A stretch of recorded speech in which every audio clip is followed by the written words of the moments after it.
And so I actually recently reached out to the arresting police officers when I got in trouble and put in a message for them with the Reno Police Department that I wanted to talk to them and thank them for saving my life.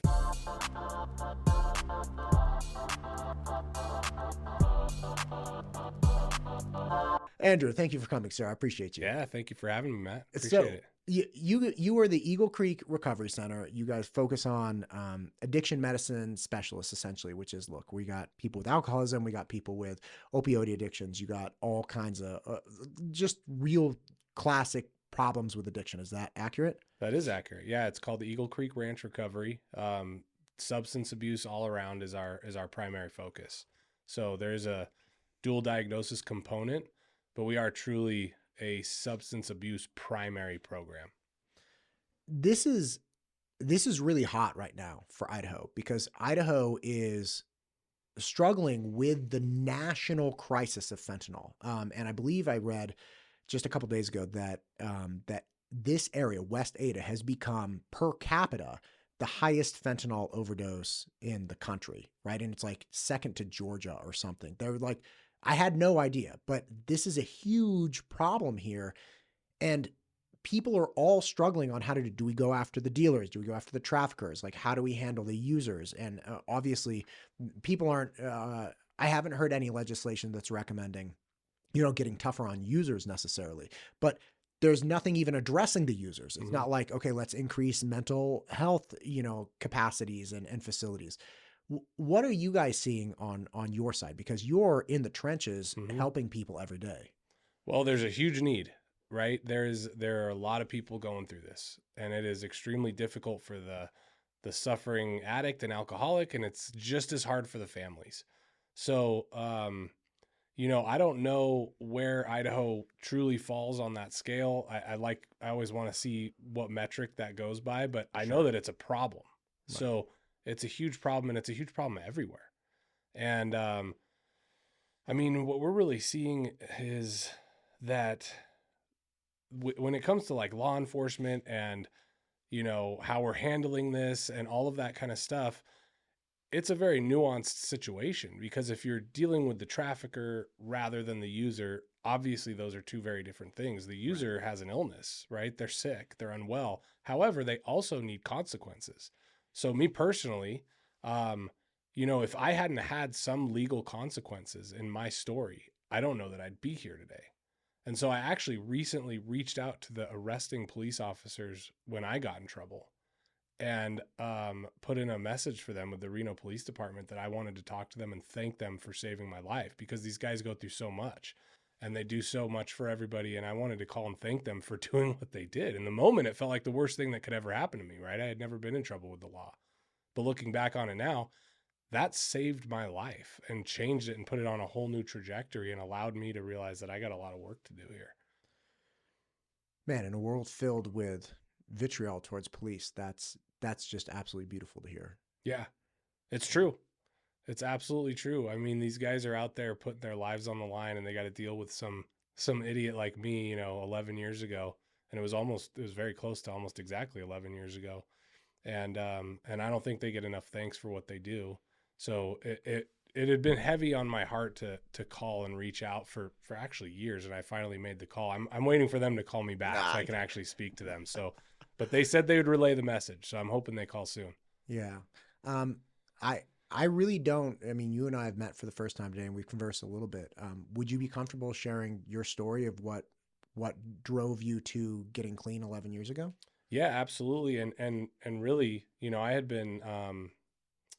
I'd been struggling for a while and I had like the cliche, start with marijuana, drinking in early high school and partying and all that kind of stuff. And it really just kind of developed over time. I went to college in Las Vegas at UNLV and, slowly got into prescription medications, went through the whole kind of the Purdue Pharma years of OxyContin and developed this addiction, didn't understand what was really happening.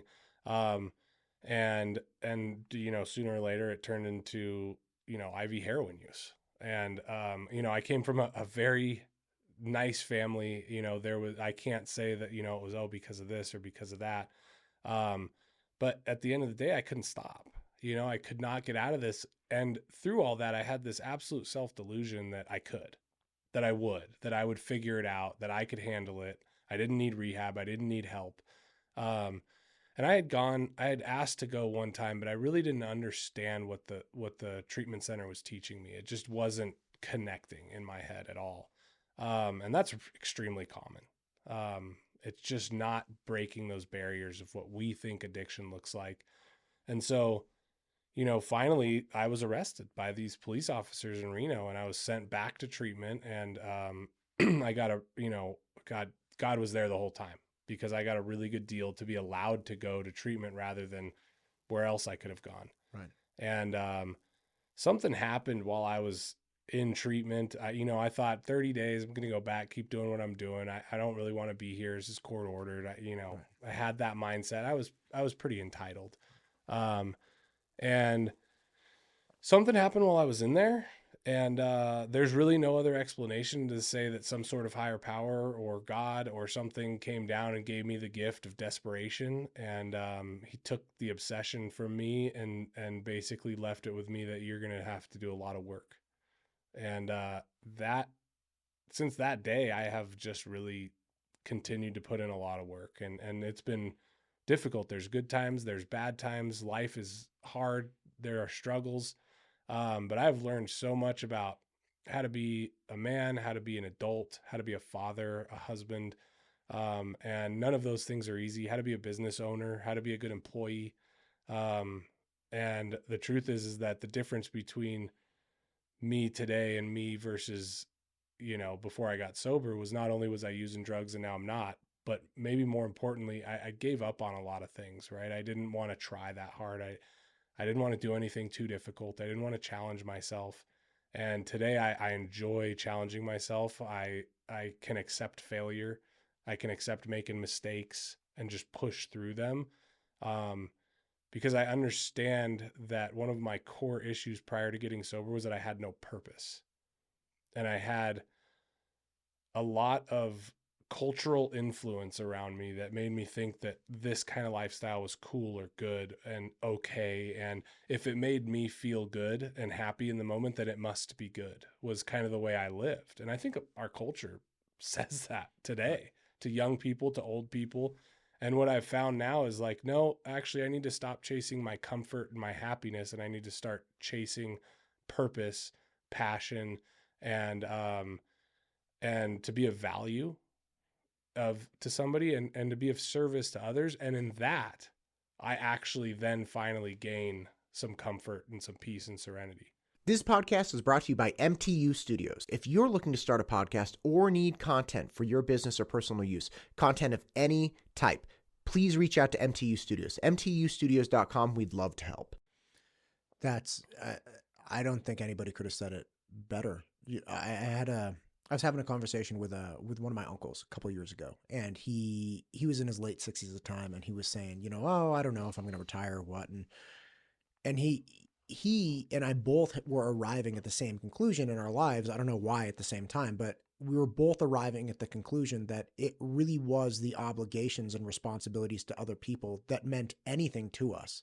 Because if no one in the world is relying on you, if nobody counts on you for anything, if you could just disappear and nobody would, like, their latte wouldn't even be affected, what are you doing in life? Mm-hmm. Like, where are you? What's happening? So it was one of those things that was really the way you're putting it, which is it's the responsibility that draws you out of your own pitiful suffering and consumption. Mm-hmm. Yeah. I mean, it's really that simple. And it's so funny because we look around and we just see this, like, this need for more stuff, right? That makes us more comfortable, and this quick interaction, right? Everything we have today is like, I want it now, right? Amazon delivers in like 24 hours sometimes, right? I order coffee and I get it that night. You could get same day. You get same day Prime. Wow. Yeah. Same day Prime. I mean, it's like, Prime. And this is our culture. And so, even though I had this family that taught me, about God and family values and all of these things, I got sucked in by this culture. And thought that was all okay. And now today it's like, no, like, hard work and being uncomfortable. Nothing good comes out of your comfort zone. Everything good that happens in life comes when you're extremely uncomfortable. And that's like a sign of you're about to grow, right? And even if you're in the gym, if you're not in some sort of, I don't spend a ton of time in the gym myself, but You and me, it's okay. if you're in the gym and you're not feeling some sort of discomfort, then you're probably in some kind of complacent part of your workout routine. So it's everything is that way. You got to be uncomfortable. You got to try new things. You got to push through. You got to be okay with failing and messing up and screwing up. That's how we learn. Um, a lot of times, at least in my experience, when somebody's really struggling with the level of drugs that you're talking about, it's really evident in their life, right? Like they're living on the street, for instance, or they've alienated everyone. They have, the only friends they have are like their dealer and their, user buddies. It doesn't sound like you were getting those. It doesn't sound like you were getting those wake up calls necessarily. Like, were you functioning successfully, like for instance, in a profession that allowed you to know, okay, No, not no, me. And I know people that are, right? I know right, people that are, they have kids and they're going through this. They're right. in a marriage, right? They're living at home and they have a job and they haven't gotten a bunch of DUIs, but they're absolutely miserable. And their wives and kids in some ways are probably miserable too because dad is unhealthy or mom is unhealthy. And that actually, and that's what I'm talking about with these police officers, right? And what we can do is like understanding this is a sick person but also needs these consequences, because it was the consequences that got me to wake up. And even the consequences weren't enough. I was in treatment for 3 weeks before any real bells started to go off. So, you know, it's really hard to break that. I think that's what we try to do at Eagle Creek Ranch, right? Is like, how can we give you that moment of clarity where it goes, oh my, that light bulb goes off and you go, oh. When you're consumed by poison like this so intensely, and now legal consequences have started coming in, and there are these issues, and you go to rehab. What was it like the first month out of rehab?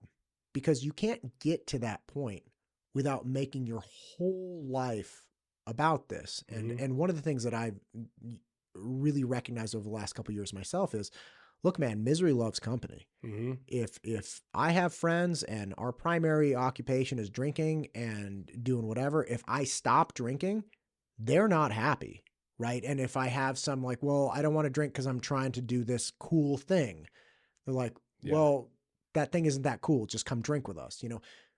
What was your life like when you stepped out into the sunshine out of rehab and you realized like, okay, I got to go. I've been going right. I got to go left. But your whole life was committed to getting you to go right. What was that for you? Yeah. So I, the way again, it was like God was just there with me. Right. And so I had this moment of clarity and I thought, and really what I was told is you're going to do, right, whatever these folks tell you to do. You're just going to start listening, Andrew, because you don't listen to anybody. You always think you're so smart, and look at the life you've made for yourself. Good job.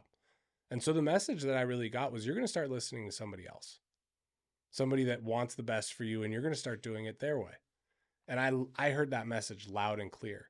And the next day I walked into my counselor's office and I wanted to tell him how I felt and that I had this like change of heart and this moment of clarity. And he said, I need to talk to you. I talked to your attorney and it's not great. And I was like, oh, okay. And he said, you need to do a year of treatment.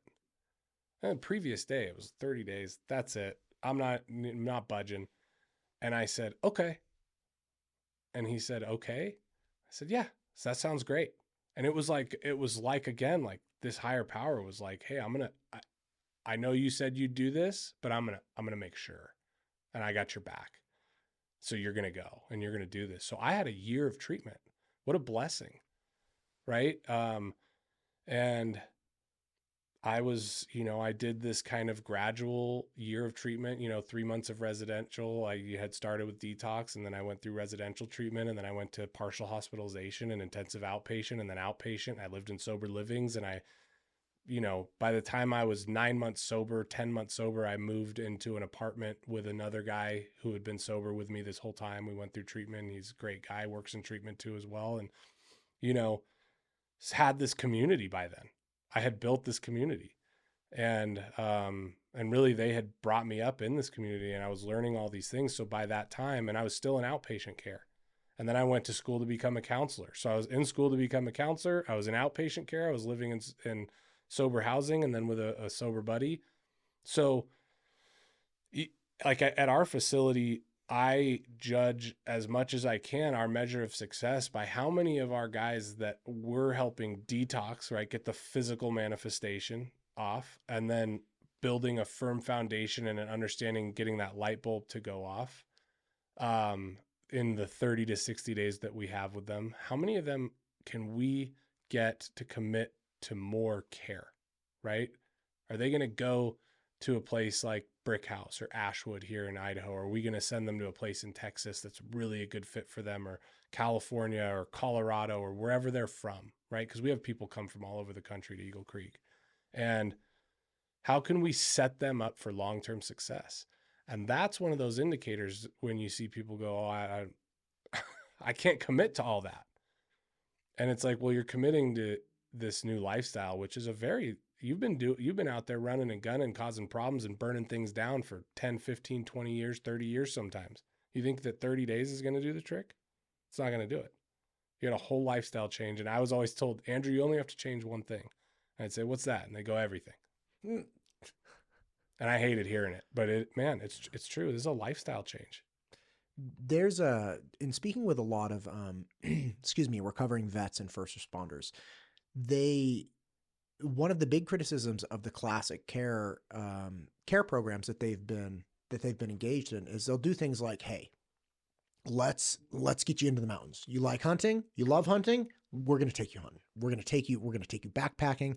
You're going to sober up. You're going to be away from this stuff. You're going to hunt. It's going to be cold. It's going to be dark. And then it's going to be awesome. And all these things. And one of the big criticisms they have of that style is that once they're sober and they're like out like Mountain Man, right? Like I've been out in the woods for a month and I've like eaten only what I've killed. And you know, they have this beautiful, beautiful experience. Like I love to do that. I'm plenty sober, but one of the criticisms they have is like, okay, but then you come back, right? Like you had this thing, you had this great experience, you became a different person, but you come right back into the environment, be that friends or family or profession, you come right back into the environment that was to some degree at least participating in your demise in the first place. In a very large degree. Yeah, absolutely. Right. And I'm not saying like, I'm shying away from blaming, like, look, family's hard.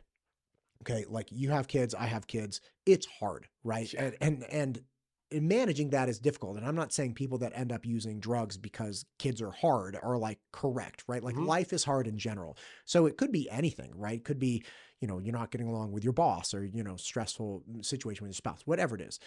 But what is it like once the people go through the recovery program and even once you did your year, where was that transition where all of a sudden it's like, okay, I'm not just going to fall back into that life? Because essentially what it sounds like is whatever the root problem was that was driving you in this direction towards usury somehow got flushed out into the open and you were able to acknowledge and address it and then create a different life and environment for yourself that didn't draw you back into that. Sure.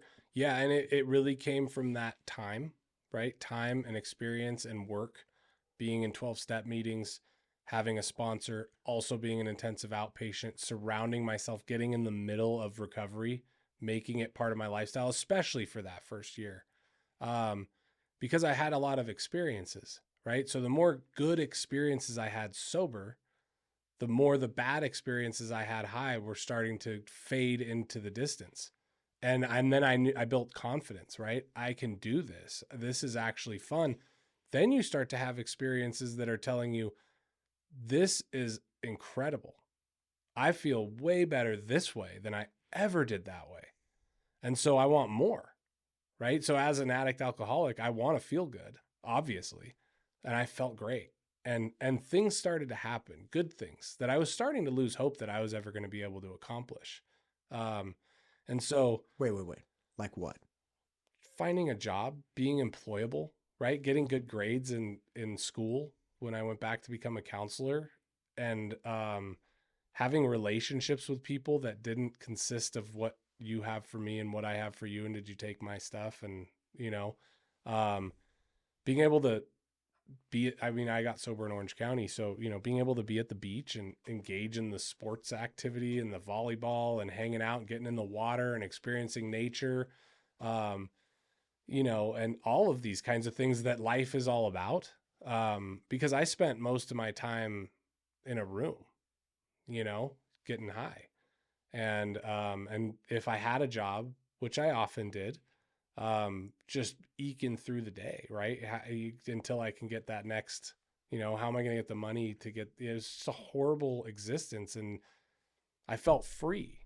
So that freedom, that peace, that feels really good. And to have people who want you around, want to employ you, you start to go, oh my God, this is incredible. So again, it's that time, right? The more experiences you build up, and then you go, there's no way I'm giving this up. What do I got to do to keep this? And then on top of all that, I had built this community that was already there, really, of sober support, right? Counselors, sponsors, friends, that I could call. So I remember when I was about to take my year of sobriety, I started to get this feeling of anxiety. The shoe's going to drop. I'm going to mess something up. And I called a guy that was a counselor at the program I had gone through. And he says, the other shoe doesn't have to drop, Andrew. You know, you're getting anxious because you always pull the shoe down. And you don't have to do that this time. You're about to take a year of sobriety. Your life is changing. Don't do that today. And he goes, it's in your hands. So he goes, you know, you're not going to fall on a needle or into a vat of beer. That's up to you now. And I felt peace again. I was like, oh, he's right. And it never has, right? 11 years later, I've never, you know, felt that way. And I can remember that. And to this day, I still have a community of sober men that I can call. When you were, I'm really happy you said community, because when you were talking about like, hey, look, you're going through all these things, you're kind of getting your life straight, you know, you have engagements, you have all of this. But then the thing is, like, I had people, like I had a sponsor, I had friends, I had somebody I was going through it with. And a lot of times I think people focus on difficult physical situations and environments. Like I live in a bad neighborhood. Mm-hmm. Okay. Like I grew up in a not great neighborhood. Or, you know, I don't like my boss or whatever it is, right? That we focus on like the house is too small and physical things that we can point at. But people grow up in challenging situations and exist in challenging situations all the time and maintain sobriety, at least in part because they have other like-minded people that they're going through hell with. And they may actually be going through hell, but you have that person you're shoulder to shoulder with. You have, even if it's a community of just two people, it's like one person, like very frequently, and not to make light of this, but very frequently, I have three very energetic boys, and my wife and I work really, really hard, and we get to the end of the day, and we're like army crawling, like I get her arms on. I'm like, you can make it. Like get to the end of the day and just collapse into bed. Like I can't. I have nothing left to give, and I can do all of the hard because she's there with me. Mm-hmm. Right. And we've gone through tense times in our relationship. Everybody, obviously going through difficult times. And it's in those times when it's not even that the external forces are difficult. Kids are tough or work's tough. It's not even those. It's the lack of connection to my community, to my one other person in the community that drives me to be like, this sucks. Like, this is terrible. Like, it can all be terrible as long as I'm good with her. And like, we have our little tiny village and we're like, we're going to get through this. What was that community once you left? You had those people when you were in there that year. You leave, right? You don't have people that are like checking in with you every single day. Right. How did you start developing that community for yourself so that you had support? AA. Absolutely. And Eagle Creek is very much an AA foundational program. So it's not forced upon you, but it's this spiritual in nature program full of fellowship and service. And if you've ever looked at the AA triangle, it says recovery, service, and unity. And it's surrounded by a circle. And so recovery are the steps, right? The classic steps. The classic 12 steps, right? And that's the recovery part. And then you have unity, which is fellowship, the community that we're talking about. And you have service, which means to be helpful to others. And the circle around it is the spiritual encapsulation of all of those things, right? If you're doing those things honest, open-minded, and willing, and you're doing those other three parts, you're living this spiritual program. And so much of it is unity and service work and sponsorship. And, you know, I have sponsees. Those guys help me maybe more than I help them, because I get to hear them and they're talking about them, and I'm getting to do that. And so when I left this, you know, clinical setting and was then let out into the world without that support, I had kind of a built-in support system already, which was AA. And so when I moved here, this is actually a funny story. You talk about God and community and support. AA is like this big brotherhood, brother and sisterhood community. It's the same everywhere you go in a lot of ways. And so I was up here. I had been going to the same home group and the same meetings for 10 years almost. And I get here and I'm like, I got to find a new meeting. Well, I had people immediately that were like, my friend Andrew's moving up there. He needs, you know, good AA meetings. They knew people here. So I was already connected. I got a few meetings suggested to me. I go to the first one. We've been here for 10 days. I'm like, I got to start building this community here. And I walk in, and the man that is the greeter is a guy I knew from my home group in Orange County. He had moved here a year before. So immediately I'm like, oh my God, Dave, how are you? And what are you doing here? He's like, I live here. What are you doing here, Andrew? I'm like, I moved here like 10 days ago. And he's like, oh my God. He introduces me to all these guys, right? From all over the country that have moved here, some from local guys. And we go to dinner before our meetings now. It was immediate almost. And that's because of that AA support, right? If I don't have that, that would have never happened. So I put a ton of value into that community, and, you know, talk about kids and a wife and the importance of that relationship. I have 3 boys, 6, 4, and 2. It's chaos. So chaotic. And they're all so boys. Chaotic. They got a ton of energy, and I am a impatient person oftentimes. And, you know, my recovery's also taught me, like, it's okay. Like, it's really difficult, and I'm going to make these mistakes instead of beating myself over the head. But the relationship my wife and I have, she's a therapist. She's actually our clinical director. And funny enough, Dave is actually our ops manager now. So he ended up working with us. That's awesome. And, these are the kinds of things, right? And I look at all this and I go, man, God's really got his hand in so much of this stuff. And that's part of community too, right? Is having that understanding that there is something greater than us out there, and like letting life kind of go on life's terms, and having that acceptance for all of that. And so that you can see these things as not just coincidences, but really appreciate them for gifts from something greater than I am. But my wife and I have those conversations all the time. It's like, oh my God, you know, but we're both going through it. We both feel it. Yeah. And the best is when only one of us is going through it at a time. It's really hard when we're both like, I'm done for the day. Yeah, right. When you get to the end and you're just, when you both can't handle it, it's just. God forbid the kid comes out of the room, you know, after you've put him to bed and you finally. I can't. See, my hands are sweating. Like I can't. My boys go through various phases, right? They always do. And my second one, who's 9 now, went through this phase for like 2 weeks, where we would put him to bed at 7:30, 7:45. They get up early. They get up at like 6. So like, and we really focus on their sleep. We're not messing around with sleep. It's like, go to sleep. Mm-hmm. You know, they burn really hot. Please. Yeah. So he would get like manic at like 6:45. Just he's super goofy, and you couldn't get him to stop laughing, smacking his brother in the butt. Like you can't stop him. So we would finally get him to go into his room, and then, like clockwork, it would be literally an hour and a half to 2 hours of him coming out of his room. He'd come downstairs, and we'd hear him. Cause I'm like, I'm just trying to watch a little Tulsa Kings. Yeah. Like, right. I'm just like, please let me die. So he would come out and he'd be like, I can't sleep cause I'm too anxious cause I'm not sleeping. I'm like, I can't with you right now. And it was, you know, it's just one of those things. And just, it would always be one of us would get like really pissed.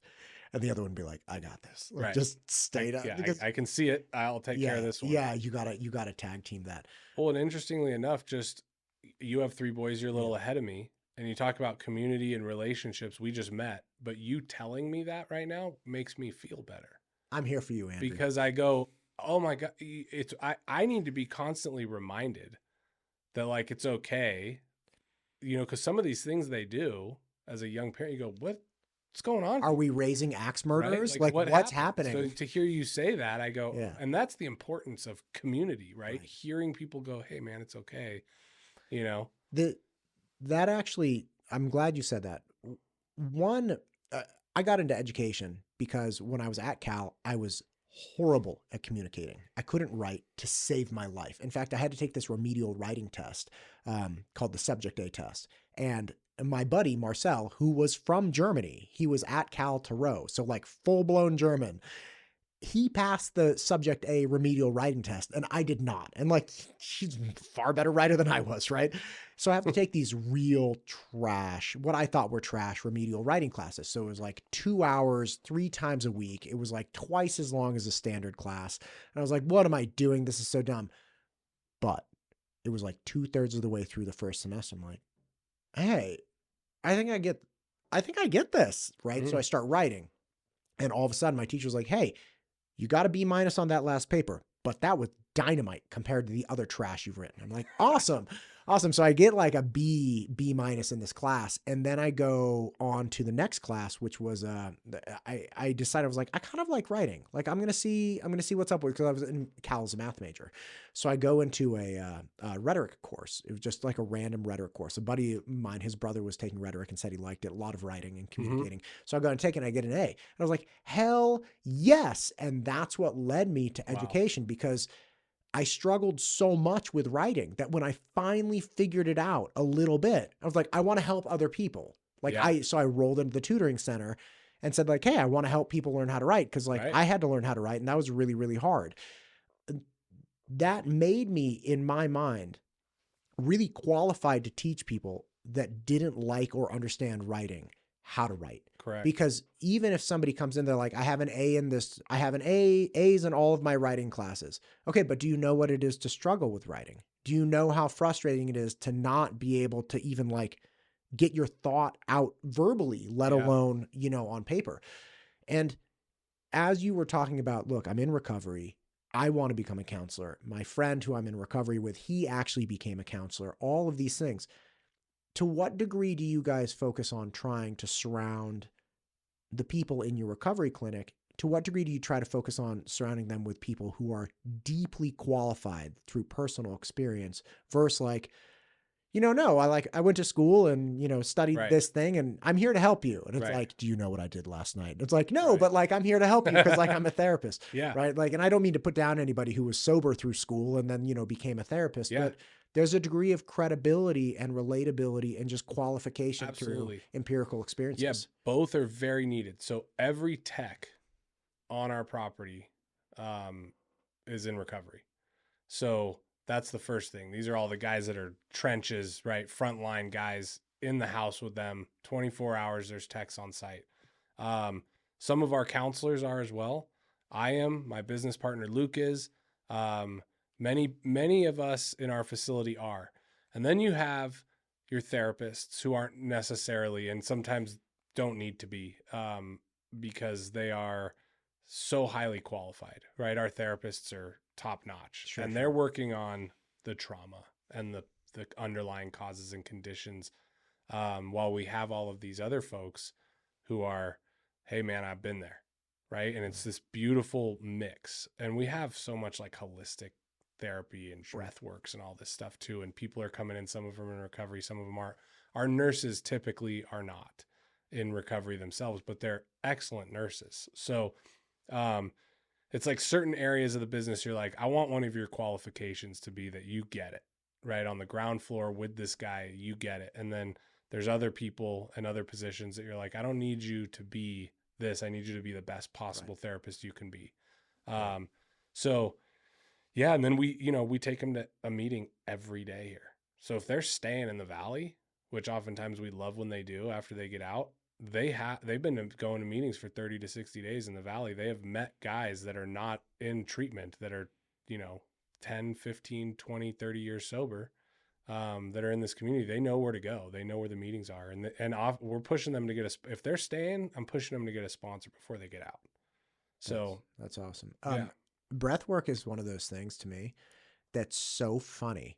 Not because people are holding their breath, but like if you look at old movies, you see the classic depiction of somebody freaking out and they hand them a paper bag. And they're like, breathe into the paper bag, right? Which obviously decreases your oxygen and just like re-regulates your CO2. And it's one of those classic wisdoms that we have always in some way engaged with. And it has just become like, oh, it's like breath work is kind of the fad now. It's like, it's not a fad now. It's been the thing for a long time. Yeah. Right? Like people understand, they start hyperventilating, freaking out, anxiety, like just everything needs to calm down. It's cool that that's coming back in a more structured and favorable way. Yeah. And I mean, these guys, Exhale Boise, give them a little shout out, but they do really good work, and it's incredible the group room is right next to my office and I can hear it. Wait, is Exhale Boise a different organization? They come in and they're trained for somatic breath work. Dude, I'd love to talk to them. You got to hook me up with a contact because that sounds awesome. Okay. Yeah, anyway, so they come in and they help you. And we have a few outside contractors that come in specialized, right? Because we want the best for each thing that they're doing. So the most qualified person I can find to come in and do what this group is about, that's who we're going to bring in. And Exhale Boise is one of those. And, there's another group called Portal Idaho. They come in and they do, I think it's just Portal actually, but they do all of our like Reiki and yoga and meditation and sound baths and stuff like that. So they're getting a really well-rounded experience, but yeah, Breathworks is incredible. I mean, there's like music going. I mean, it's like, it's the real deal. Yeah. I don't do breathwork, like traditional breathwork, but in jiu-jitsu, which I do every single day. Correct. Yeah. And again, I know that people think about it a lot of different ways, but there is a very significant degree of grace under fire. That's always the number one thing, because you'll get yourself in positions that are really bad. And obviously nobody's trying to hurt anyone, but I train with people and they're like, oh, I'm absolutely trying to choke you. Like I'm absolutely trying to, one of my friends, Mark, who's like 245 pounds. He's a beast of a man. He used to be a bodybuilder. He's very good. He's very good at jiu-jitsu. He's and again, a very skilled athlete in general. I was training with him once, and I've been a black belt for almost 10 years, and Mark is not a black belt yet. So, I'm very comfortable training with him, and I always teach him stuff. And Mark did a couple things really right, very quickly, right? So he advanced a position really fast and got a choke on me. And I was at one point very happy for Mark. I was like, yes, he's doing it. Like he learned, he listened to me. This is great. And at the next point, it's like, okay, but you can't get choked, right? And there came a point in that moment, and like there was like a 15-second moment where I realized my windpipe was getting closed off because Mark's a horse, right? And he had me, and he was like, boom. But I still had blood flow to my head. And I was like, okay, listen, here's the deal. And I'm just thinking this in my head in the moment. It's like, you can freak out right now, which is not going to help you because Mark will tap you. You can keep trying to breathe, and Mark will know that he's closing off your windpipe, and he will tap you. Or you can take a deep breath and stay real calm. And so literally in this moment, 245-pound gorilla, I take a last gulp of air and then just chill out. Because I know Mark can't hold on for more than like 15 seconds. But I just had to hold my breath and relax and have faith that Mark was going to lose interest or get discouraged because he thinks it's not working. Right. If I start thrashing, he's like, oh, I got him. So it's like, just relax. And Mark's going to go away. And sure as shit, 10 seconds later, he's like, oh, I thought I had you. I was like, you did, you idiot. I was just holding my breath. Just waiting. You were literally, you were 5 seconds away from getting me. But it's that capacity in traumatic situations or anxiety provoking situations, like calm down, like reduce the variables, just take a deep breath, control this. And a lot of times for me, that works out. Well, jujitsu's this great practice that has so many similarities to recovery practices. I mean, for one, you literally practiced something we tell people all the time: this too shall pass. Right? You're going to get through this. It's like calm, don't panic. Right? This is going to get better. It always does. This goes away. Right. Don't use over it. Don't hit somebody. Don't do something dumb that makes everything worse. Right. Right. And what's crazy is, I was 28 years old when I got sober. Those things were new concepts to me. Don't make it worse. It all felt justified to me. I'm mad. I'm angry. Of course I'm going to do that. Who wouldn't react this way? And now it's like, why would I ever make a bad situation worse? Right. And, that Eastern, that's why martial arts are so great, because they give you that real Eastern, almost Buddhist nature of things, which has a lot of influence on AA and recovery and the 12 steps. I always find it, jiu-jitsu for me is very much a religious practice, in that it teaches me things about myself. It allows me to contribute to a community. It's never over. Right. Like I'm always learning. Just again, and I tell people every day, I'm like, no. That hand position that he did, like, I'm familiar with this move. I've never seen somebody, like grab over here instead of grabbing up here and like that. So I'm always learning, but I think it does offer you things, but I think very similar to AA again, I think you have to be looking for those things. I think you have to be wanting to find things out about yourself, as uncomfortable as they are. When I was like a new black belt, okay, you don't ever want to, once you make it to black belt, you don't ever want to tap to anybody but a black belt. But that doesn't mean the people that are almost black belts aren't really good. Right. And there was this guy, Adam, that I used to train with, and he was a brown belt, which is right before black. And he was a younger guy. He was like 10, 15 years younger, just struck, like really strong. And sometimes he'd ask if I want to train. I'm like, oh no, man, the whole day, like I'm done. And it's funny because I would have to acknowledge, I even told my friend Chris, I was like, Chris, I'm just being a coward. I could train with Adam. I'm not training with Adam because I'm scared. Right. And if I'm not willing to look at that, I'm never going to get the benefit of training with Adam, because I'm always going to be scared. Right. And he was like, what? You think about this stuff? I'm like, yeah, this is the point. This is at the heart of progress in jiu-jitsu. And I would argue now kind of in life, but it's like, unless I really am honest about why I'm not training with Adam, because everybody understands, oh, I'm tired. No, I could go another 10 minutes. Mm-hmm. I'm not training with him because I'm being a coward. And I don't like that about myself. Right. And the only way that I'm going to address it is by being honest with myself. And in fact, telling my buddy Chris, I was like, now you know. So if you're ever there and I see you, it's going to be a reminder. It's like, don't be a coward. Just do it. What's the worst that could happen? Mm-hmm. Right? There's only benefit, right? Like you're saying, out of your comfort zone, there's only benefit.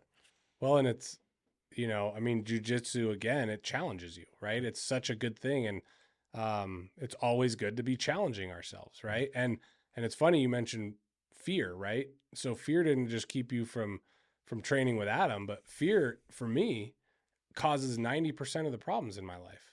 Everything, the foundation for my addiction, for all of the stuff that I cause today, the problems that I perpetuate, and it's all fear. It's all fear. So, and every man, because we are an all men's program at Eagle Creek, so every man that walks through the doors of that program, the foundation of everything they're going through, I automatically know is fear. And that fear protects itself through ego. And so now I've got this ego, and until we can penetrate that ego and allow them to see that ego is keeping you from a spiritual lifestyle, and that spiritual lifestyle is the solution to everything, then we can't do much. We got to penetrate the ego, and we got to let them know that under that is fear.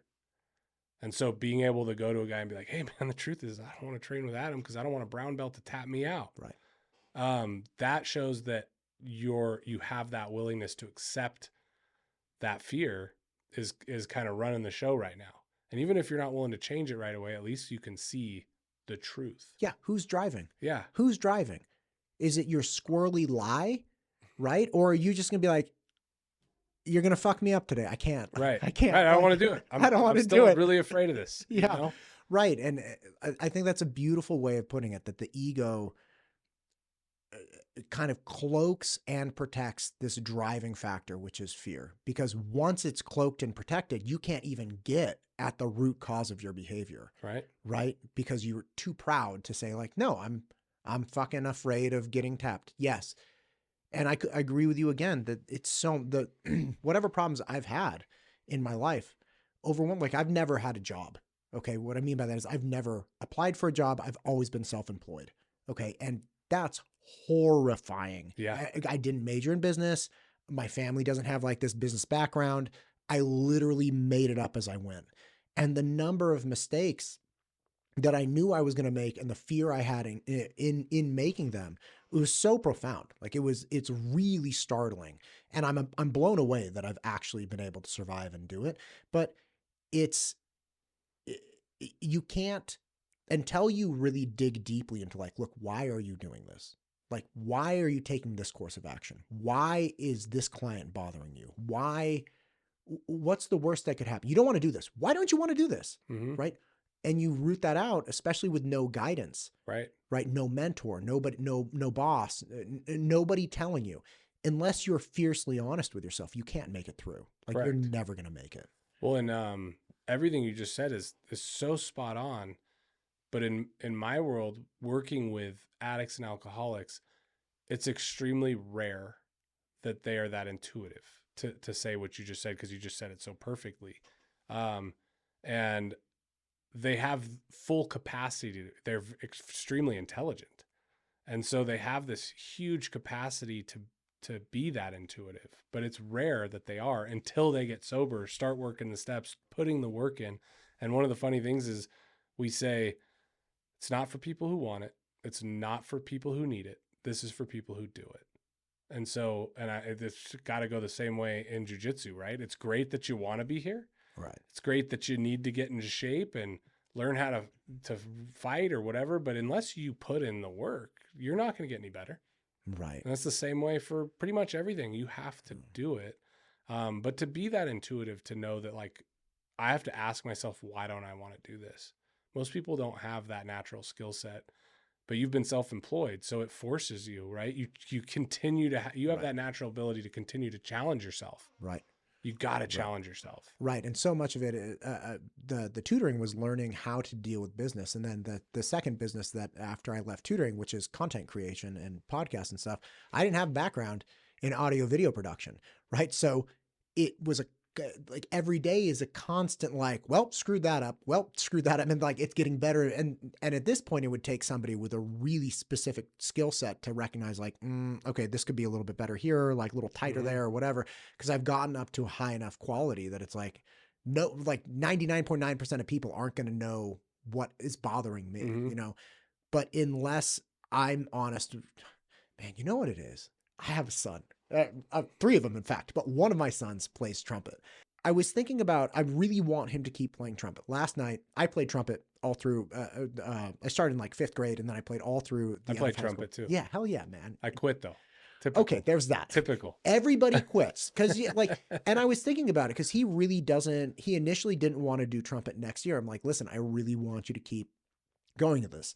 And playing with him last night, because I keep telling him like, oh, we'll practice together. And, you know, again, like I'm not a perfect dad. I realized last night, I'm like, you know what? You've been saying this for 4 months. You haven't. Like, let's go. So I go upstairs with him and we're going back. He's getting super pumped because he's like actually meaningfully getting better really fast because I'm sitting down with him giving a private lesson.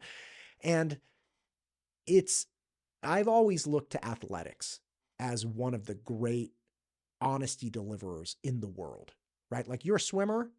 There's no lying about your time. The pool doesn't care. The competitors don't care. You're a track runner, you're a pole vaulter, you're whatever. It gets hazy when you get into like soccer because there's so many moving pieces, or basketball. But bottom line is like sports in general, I think deliver a real important self-reflection set for people that engage in them deeply. Okay. And if you get really upset and want to deny that like you suck at something, you're never going to make it anyway. Right. Like you're not that guy. Like Michael Phelps isn't denying squat. He's like, okay, I need to get better at these things. Right. And I remember playing piano. I played piano as well, or like doing a trumpet recital or something. I remember the sinking feeling in my stomach of not being prepared and then having to go through with the experience of being terrible in front of people. Terrible, not just because I was like, 10, but terrible like objectively as all 10-year-olds go. Mm-hmm. And there's no avoiding that. And it helped me, at least to some small degree, come to terms with reality, which is like, look, you can lie to everyone else. You know the truth. And music is one of those beautiful things that I think brings that level. And for me in raising my boys, I'm trying to collect activities that help them learn, like help the world set them straight. So it's no longer like, oh, dad says I can't do this. It was like, no. How did that sound? Mm-hmm. You tell me. And by the way, do you want it to sound like that in front of 500 people tomorrow? Right. Because that's ultimately, they have to be their own judges of their character and their performance later in life. Well, yeah. I mean, I can tell you as your dad that it sounds it's a great job, all you want. But when you get out in the world and the world tells you what it really sounds like, I don't, want you to accept the truth. And it, it's really funny because all of those things about sports, right? One of my biggest regrets in life is the fact that I never gave sports a real try. My oldest son, who's 6, he's in basketball now. Nice. And, I keep thinking back to when I had my embarrassing moment of giving basketball a try. And I remember my mom being like, Andrew, you got to practice, And I am not a naturally skilled basketball player by any means. I was tall, probably made the team for that reason only. But she was like, you need to practice. I was like, I got it. And that was like the typical Andrew scenario, right? And it was like, no. And my first basketball game was so atrocious that I don't remember if I even finished the season.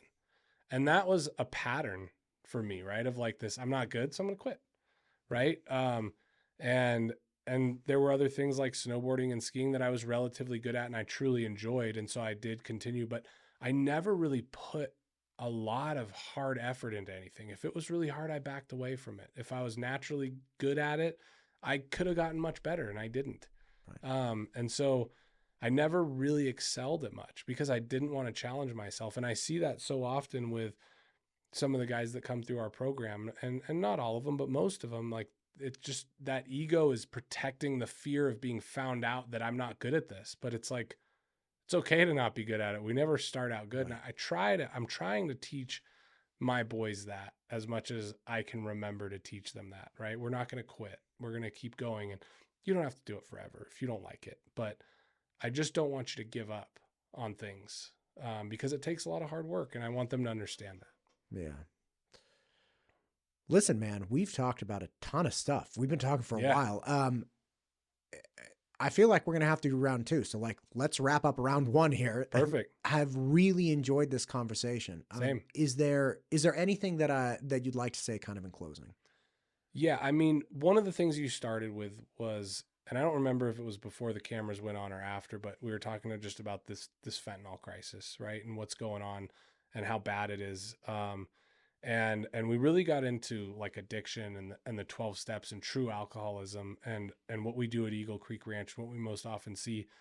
But there's almost a separation between these two things, as crazy as that sounds, right? There's the fentanyl crisis and then there's addiction, and there's an overlap in these two areas.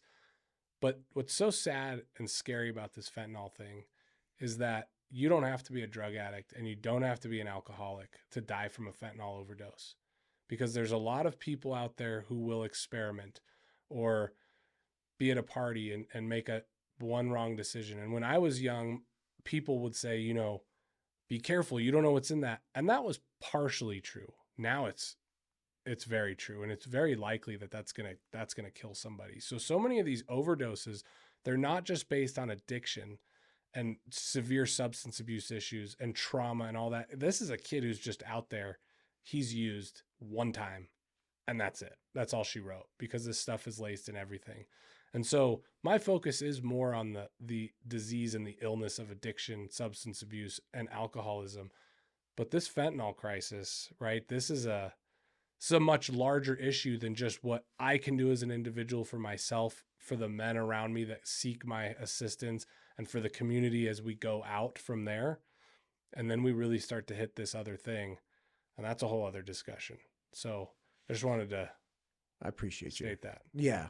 Yeah. And that's something that I've actually spoken with a lot of the state reps about, which is just, man, you can have a well-intentioned, maybe not the best decision, 16, 17-year-old. Yeah. You're smoking something or taking, it's like not a great decision. We make a lot of bad decisions at 16, 17 years old. Yeah, we do. Absolutely. But the stakes are so high now.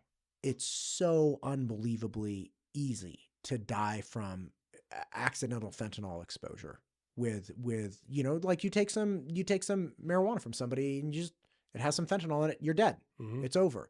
And yeah, I totally agree with you. Again, I didn't go to a great high school. I was not into drugs and whatnot in high school, but there were people doing like, ecstasy and, then Red Bull vodka had like a real big thing in college. And people were like, oh, you can't have an upper and a downer at the same time. And like, there were all these warnings because one fire captain that was he was a dad on the swim team.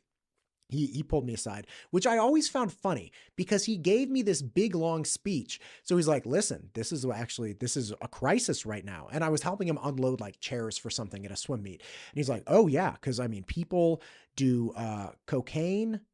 It was like cocaine and they drink and then they can't perform sexually. So they take Vicodin and it causes like cardiac arrest. He's telling me all this. I'm like, oh, that's terrible. Like, I'll be sure to tell everyone. Like, right. I don't like, why are you telling me this? And then I realized later, it's like, he probably thought I was doing drugs. Like, be careful out there, buddy. Yeah. Just, whoa. I'm concerned about you. This is not me. Like, I'm not like, no, I'm going to the swim meet tonight. I'm not doing coke. Right. Like, but again, that was the only situation that I heard of even remotely in high school where like, and that was a hypothetical, right? Coming from the firefighter. I didn't know anybody in high school who did OxyContin and heroin and methamphetamine. I mean, that wasn't as much of a thing. This is becoming right. And you didn't hear people that were dying from like some bad weed. No. It was like they were just pissed they got bad weed or something, like, so it is one of those things where, look, 16-year-olds are going to be 16-year-olds. And I wish they weren't. Like, I wish I was a better person at 16, 100%. But the adults in the room have to do something because it's like, listen, we're never going to stop people from experimenting. And I wish we could. And if somebody has a way to do it, raise your hand. But to the degree that we have to accept some bad behaviors by our youth, as we always have, we need to protect them as much as we can. Yeah. And the last thing I'll say is that this has to start in the home individually. The most work we can do is with our families and ourselves, because as much as I would say, I want to be able to believe in and trust that our, elected officials are going to come in and fix this, I'm losing a lot of faith in that and starting to be like, I don't know if how much I want you involved. Right. Because I'm starting to worry that maybe you make the situation worse. That's scary as an American citizen. Yeah. Luckily, we live in a beautiful community here in Idaho, and it feels really safe, and there's a lot of people who care, and that's what we have to keep doing, is just the smaller and the more tight of a circle we can keep and protect our community. Yeah. I think that's the deal right there. That's beautiful. Well, thank you for making the community you are. Thank you for taking people as best you can. I really appreciate your time today. We'll definitely do this again. Thanks for having me on. I appreciate it, Matt. This podcast is brought to you by MTU Studios. If you're looking to start a podcast or need content for your business or personal use, content of any type, please reach out to MTU Studios. MTUstudios.com. We'd love to help.